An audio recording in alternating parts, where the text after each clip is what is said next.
آداب عرض ہے۔ میں ہوں طلعت کھیل۔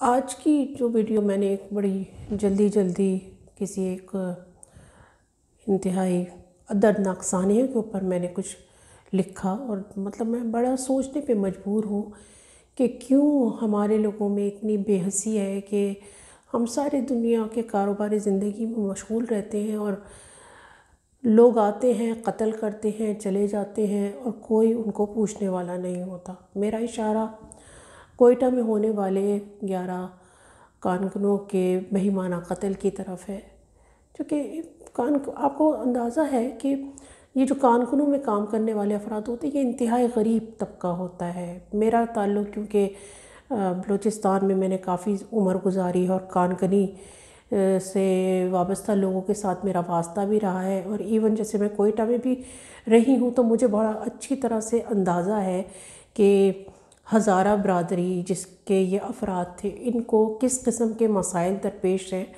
اور کس طرح سے وہ ایک ڈری ہوئی اور سہمی ہوئی فضا میں رہنے پر مجبور ہیں۔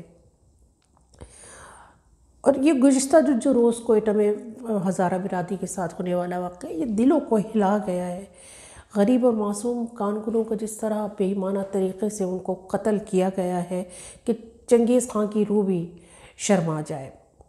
پاکستان کی بیرونی ساکھ گزشتہ کئی دہائیوں سے آپ کو معلوم ہی ہے کہ انتہا پسندی کی طرف گامزن ہے۔ شدت پسندی، انتہا پسندی اور مذہبی جنونیت نے نہ صرف پاکستان کے باہر بلکہ خود پاکستان کے اندر ایک خوف اور ڈر کی فضا جو ہے پیدا کر دی ہے۔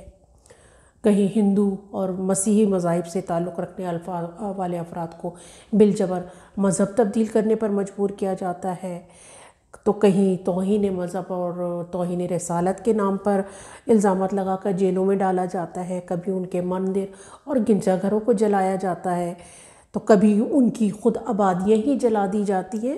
مگر یہ تو اقلیتوں کی بات ہے، ہم بات کر رہے ہیں مسلمانوں کی۔ شیعہ برادری تو مسلمان ہے، تو پھر کیوں ان پہ یہ ظلم کیا جا رہا ہے؟ ہزارہ برادری کو آپ کیسے اقلیت کہہ سکتے ہیں؟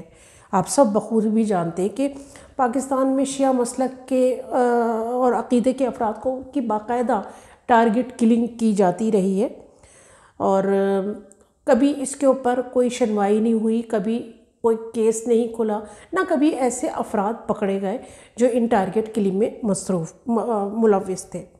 اب جہاں تک بات ہے کہ ہزارہ برادری جو ہے، یہ ایکچولی اس کا تعلق وسطی افغانستان کی میں رہنے والی یہ ایک آبادی ہے، برادری ہے، جو تقریباً تمام کے تمام شیعہ مسلک سے ہی تعلق رکھتے ہیں، اس کے پیروکار ہیں۔ افغانستان میں ان کی آبادی تقریباً 20 سے 30% ہے، اور افغانستان میں جب طالبان کی حکومت تھی تو ان پر بہت سختیاں کی گئی تھیں، اور ان کی بہت بڑی آبادی جو تھی اپنے ملحقہ ملک یعنی پاکستان میں پناہ لینے پر مجبور ہوئی، جو کہ زیادہ تر کوئٹہ میں آباد ہے۔ کوئٹہ میں آباد ہزارہ برادری جو ہے شہر کے صرف چند مخصوص علاقوں تک محدود ہے۔ ویسے تو مچھ خاران اور بھی جگہوں میں یہ برادری پائی جاتی ہے، لیکن کوئٹہ میں ان کی کافی بڑی تعداد ہے، 15 سے 20 لاکھ آئی تھنک کے قریب ہے، لیکن یہ آبادی شہر کے مخصوص علاقوں تک محدود ہے۔ کچھ ایسے علاقے جن علاقوں میں نہ تو یہ افراد جا سکتے ہیں اور نہ کوئی کاروبار کر سکتے ہیں۔ اس آبادی کو بلوچستان یا کوئٹہ میں رہتے ہوئے تقریباً 20 سال ہونے کو آئے ہیں۔ ان کی آبادیوں پر مسلسل حملوں کے بعد حکومت نے ان کی آبادیوں کے گرد ایک دیوار بھی تعمیر کی اور فوجی چوکیاں بھی قائم کی، مگر ان کے اوپر حملوں کا سلسلہ رکا نہیں۔ جب یہ ایران یا عراق اپنی زیارتوں پہ جاتے ہیں تو ان کی بسوں پہ بے انتہا متعدد بار ان کے اوپر ان بسوں پہ حملے کیے گئے، اور ہزاروں سینکڑوں افراد کو قتل کیا گیا اور مارا گیا، اور مگر کوئی نتیجہ نہیں نکلا. ایک رف سا ایک میں نے کچھ پڑھا تھا تو اس کے ایک مطابق تقریباً 3000 کے قریب ان کے ہزارہ برادری کے مرد جو ہیں وہ قتل ہو چکے ہیں. اور اس میں سب سے افسوسناک بات یہ ہے کہ ایک تو ان کی بیچاروں کی FIR درج نہیں ہوتی، اور اگر درج ہوتی بھی ہے تو اس میں سارا ملبہ جو ہے وہ نامعلوم افراد پر ڈال دیا جاتا ہے. اور یہ جو عمل ہے یہ ریاست کے اوپر بہت سے سوال اٹھاتی ہے. آج بھی یہ جو افراد ہیں اپنے پیاروں کی لاشیں سڑکوں پر لیے احتجاج کر رہے ہیں، اور ارباب اقتدار کے نمائندے اپنی سیاسی دکانیں چمکانے پر مصروف ہیں. ہزارہ جیسے برادری کا مطالبہ ہے کہ وزیر اعظم ان کے پاس آئیں اور ان کے مطالبات سنیں، مگر اب تک وزیر اعظم نے تو ابھی تک ان کے پاس نہیں گئے ہیں، نہ ان سے کوئی رابطہ کیا ہے. یہ وہی وزیر اعظم ہے جو جب یہ ان کے پاس اقتدار نہیں تھا اور ایسے ہی کسی انسیڈنٹ کے وقت یہ ہزارہ برادری سے ملے تھے، ان کے احتجاجی احتجاج میں گئے تھے، اور اس وقت انہوں نے بڑی لعن طعن کی تھی سابقہ گورنمنٹ کے اوپر کہ وہ اس برادری کے مطالبات کیوں نہیں حل کر رہی. اور اب وہ خود دیکھیں کہ وہ خود کس جگہ پہ کھڑے ہوئے ہیں، اور اب وہ خود کر کیا رہے ہیں. اور اپنی کوتاہی چھپانے کے لیے آپ پڑوسی ملک کے اوپر الزام ڈالیں تو، یا دوسری انتہا پسند تنظیم پر اگر الزام ڈالیں تو یہ تو سب سے بڑا سوالیہ نشان آپ کی انٹیلیجنس اداروں اور فوج پر پڑتا ہے.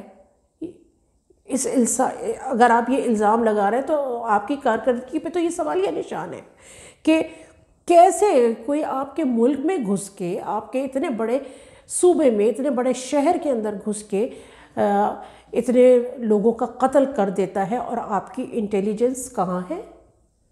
آپ کے خفیہ ادارے کہاں ہیں؟ کون اس چیز کا جواب دے گا کہ آپ اپنی کوتاہیاں دوسرے لوگوں پہ ڈال رہے ہیں؟ دوسرے ملک کے ایجنٹ یہ کیسے کر کے فرار ہو گئے؟ دوسری جو ایک سب سے جیسے اذیت ناک بات ہے اصل میں، کہ جو ہمارے جو منسٹر ہیں یا حکومتی ارکان ہیں، وہ جس طرح کے غیر ذمہ دارانہ اور مضحکہ کا خیز کہنا چاہیے وہ بیانات دے رہے ہیں، کہ وہ جیسے ان ورثہ بیٹھے ہوئے ہیں سڑکوں کے اوپر، ان کے زخموں کو مزید گہرا کر رہے ہیں، وہ بڑھا رہے ہیں ان کے دکھ اور تکلیف کو، کہ خدا را آپ ایسے غیر ذمہ دارانہ بیان مت دیں جن کی ابھی ضرورت نہیں ہے. اپنی سیاسی دکانیں نہ چمکائیں، ان کے مسئلے کو حل کریں. گزشتہ 20 سال سے یہ برادری جس طرح سے اپنی بقا کی ایکچولی جنگ لڑ رہی ہے، ایک اپنے وہ ملک اور اپنا گھر چھوڑ کے آپ کے ملک میں پناہ لینے آئی ہے، تو پناہ گزینوں کے ساتھ یہ رویہ ہوتا ہے، مہمانوں کے ساتھ یہ کیا جاتا ہے. کہ آج تک آپ نے ان کا قتل عام ہونے سے نہیں روکا، ان کی ٹارگٹ کلنگ ہونے سے نہیں روکا، ان بیچاروں کو ایک مخصوص علاقے تک آپ نے محدود کر دیا. تو یہ سب آپ کی کارکردگی پر سوالیہ نشان ہے. اس کے اوپر حکومت کو، ریاست کو سوچنے کی ضرورت ہے کہ وہ اس طرح سے دوسروں پہ الزام ڈال کے اپنی کوتاہی نہیں چھپا سکتی، کیونکہ سارا شک اور شبہ اب آپ لوگوں کی طرف ہی جا رہا ہے. میرا خیال ہے کہ بڑا دکھ ہے اس کا، بہت تکلیف ہے، اور میں چاہتی ہوں کہ ہم سب ان کے حقوق کے لیے آواز بلند کریں. لاپتہ افراد کے لیے تو ہم کچھ بھی کرتے رہے، ابھی تک کوئی ہماری سنوائی نہیں ہوئی ہے بلوچستان کے لاپتہ افراد کے لیے، لیکن ان مظلوموں کے لیے، ان بیچارے غریب برادری کے لیے ہمیں آواز ضرور اٹھانی چاہیے. بہت شکریہ.